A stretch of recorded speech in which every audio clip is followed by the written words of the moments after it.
Yeah. About 2 feet of snow up here. I ain't complaining.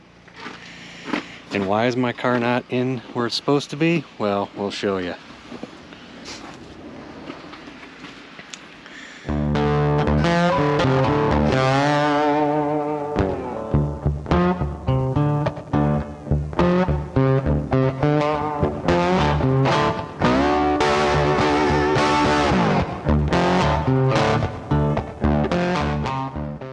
What's up, mother foxers?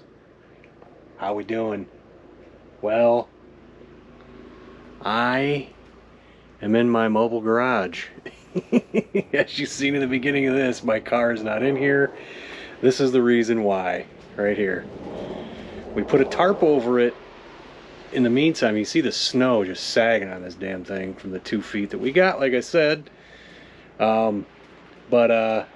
I've had this thing for 4 years and it's withstand wind and rain and snow. What more can you ask for, right? So yeah, I did put an order. You can actually order replacement parts for these, like $75 to replace the whole roof thing. That's all I needed, so I got that. Must be on a slow boat from China because I ordered that a couple weeks ago. But we'll get that installed when I get it, and we'll get the car in here. But right now, we're going to change my attention to something else I have to get out of here. There it is, man. The heater box. Replacing the heater core and the evaporator.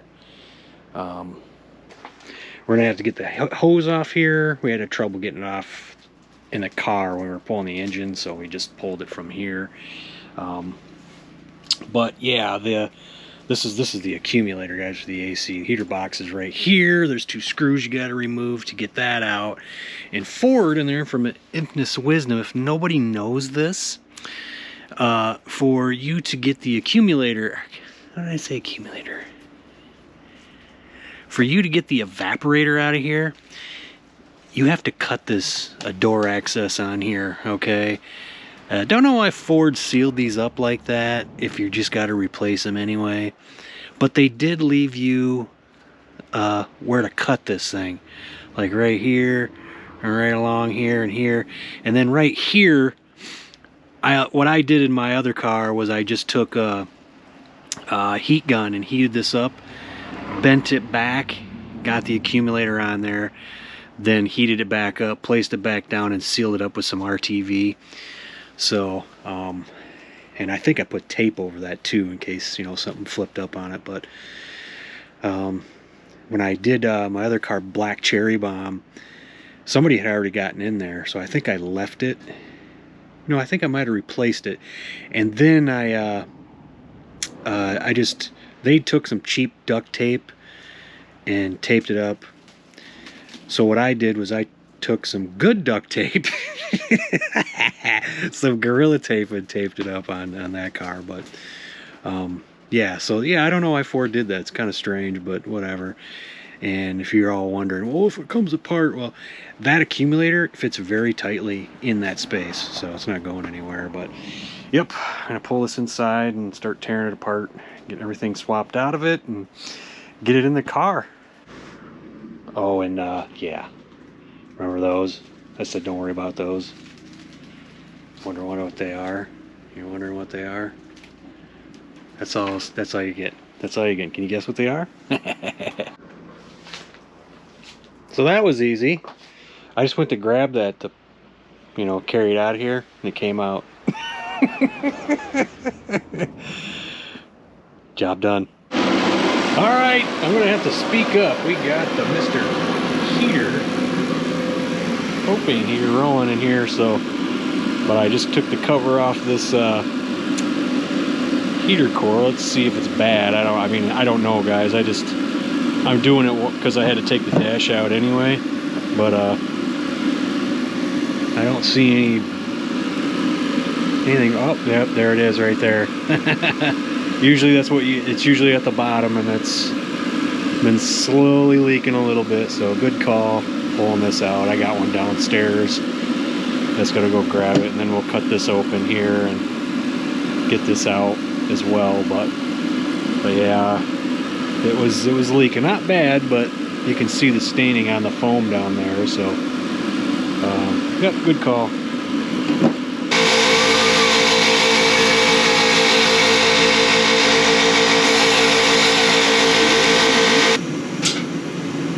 You see these? This thing right here overlaps where you got to cut, and you do need to cut that. You can't cut this side of it because this thing, like I said, this evaporator fits right in that hole, so you got to cut in that groove down there, and this is overhanging it. So we're gonna go ahead and use this little sonic vibrating saw here and get the rest of that the way through there and through here and stuff. So but yeah, I just got some holes and stuff. I got to cut it across there, and we'll get her out of there.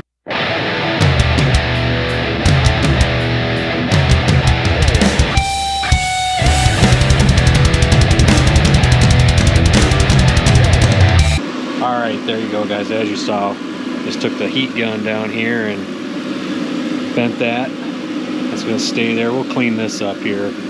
But then, yeah, we just noticed we had to cut this. I didn't really want to cut it off because I can always melt some plastic in there back together. It's kind of structural, a little bit, not much, but now it's good time for me to pull this out of here. Dude, this ain't fun. This is not fun to pull out of here. Just so you know, it's pretty tight. Hopefully I can get a hold of it. There's no way to get a hold of it over here, so you just got to kind of rock it back and forth, and then it gets stuck on the sides and stuff. So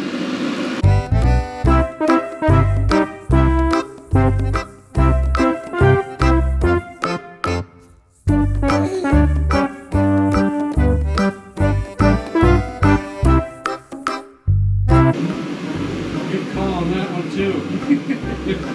Somebody made a nest.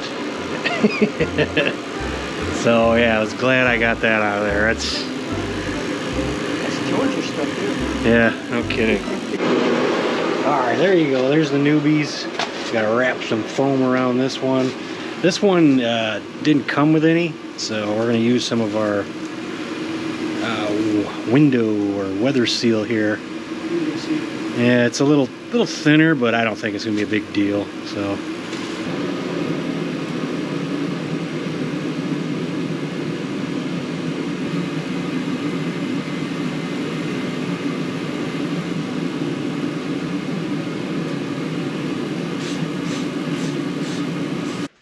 alright guys, another exciting video from me. It's all done. We're just going to let it sit here overnight and let that RTV silicone, whatever it is, go ahead and set up. We got some tape on there. You can see it right there. And heater core's in. There's all the brand new outlets and inlets and all the lits. And now for the explanation of the color code on this car. She had another curve to throw us, guys. She had another curve to throw us. This car is stripped. We thought we found all the dummening. This really isn't a dummening, but it kind of makes sense of things now. Remember I was saying the paint code was EP, which is vermilion red. That's what it said on the door sticker, right? So I all of a sudden thought, what if they replace the door? So I went in there to look at the sticker to look at the VIN number. Of course, most of it's scratched out, but we got the beginning and the end, and they don't match the numbers in the window. So that means that dark color that we saw inside the car, that is not EP, is probably the original color. There's the original color of this car, and there's what they painted it because of this sticker that's on the door said it. So what does that mean? That means, and I'll throw this little picture up here that LMR has, that it could be one of these three colors. Which those three colors that it could be is either the EM, the 2D, or the 2H. I'm thinking it could be probably the 2D or the EM. That 2H kind of looks really, really dark. And the EM being medium red, the 2D is not on this chart. The code is not on this chart for some reason. I don't know why. And the other one, which is the real dark one, the 2H, would be medium. In America, we would pronounce it Cabernet. But if you're one of them Frenchies, it's Cabernet. So, medium Cabernet. So, I think the car was the medium red. Could be the 2D. I don't know. I don't know. So, but we solved the mystery, and like I said, she's throwing so many curveballs at us. I guess we didn't see that one coming. After everything was stripped, they replaced the door. So that's not the original color of the car. But guess what? We are not repainting it. It's fine. We got a clown red freaking booster in my engine bay. So there you go. There's the big mystery solved, I guess, on the whole paint code thing. Oh well, we'll just leave it like it is. So anyway, guys, thanks for watching.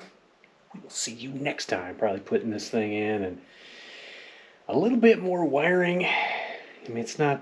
I got a lot of wiring to do, and I, of course, and you got the box out. This is way easier to do the heater core and whatnot. I mean, if it were me, I'd take it out just because I've done this 4 times. So taking a freaking dash out of a Fox isn't a big deal to me anymore. It sucks, don't get me wrong, but it's not as terrible as everybody makes it out, especially when you've done it a few times and know what you're doing. And but much easier to deal with a heater box out of the car. But anyway, guys, later.